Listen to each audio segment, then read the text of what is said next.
भवतु। सहनौ भुनक्तु। सह वीर्यं कर्वावहै। तेजस्विनावधीतमस्तु मा विद्विषावहै।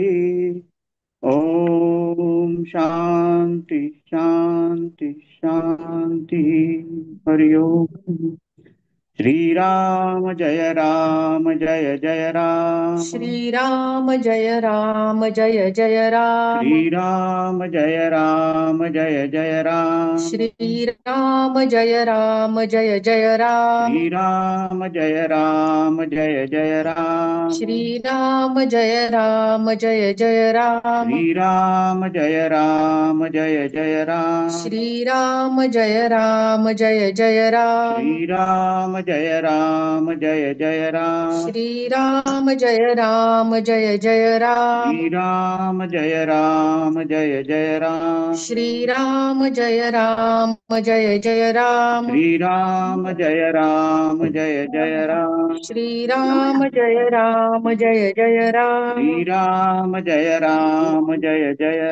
श्रीराम जय राम जय जय राम। जय राम। जय राम। श्रीराम जय राम जय जय राम। जय राम। जय राम। श्रीराम जय राम जय जय राम। जय राम। जय राम। श्रीराम जय राम जय जय राम। जय राम। जय राम। श्रीराम जय राम जय जय राम। जय राम। जय राम। जय राम जय जय राम। जय राम। जय राम। श्रीराम जय राम जय जय राम। जय राम। जय राम। श्रीराम जय राम जय जय राम। जय राम। जय राम। श्रीराम जय राम जय जय राम। जय राम। जय राम। श्रीराम जय राम जय जय राम। जय राम। जय राम। श्रीराम जय राम जय जय राम। जय राम। जय राम। श्रीराम जय राम जय जय राम। जय राम। जय राम। श्रीराम जय राम जय जय राम। जय राम। जय राम। श्रीराम जय राम जय जय राम। जय राम। जय राम।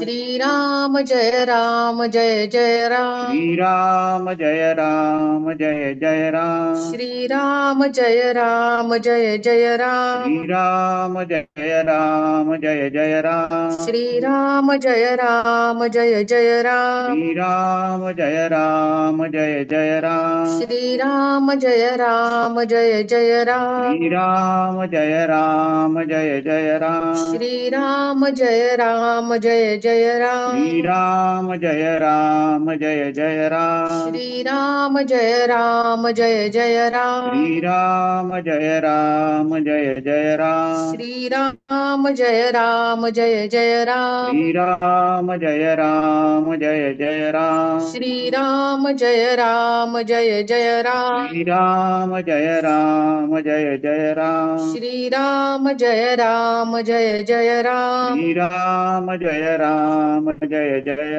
श्रीराम जय राम जय जय राम। जय राम।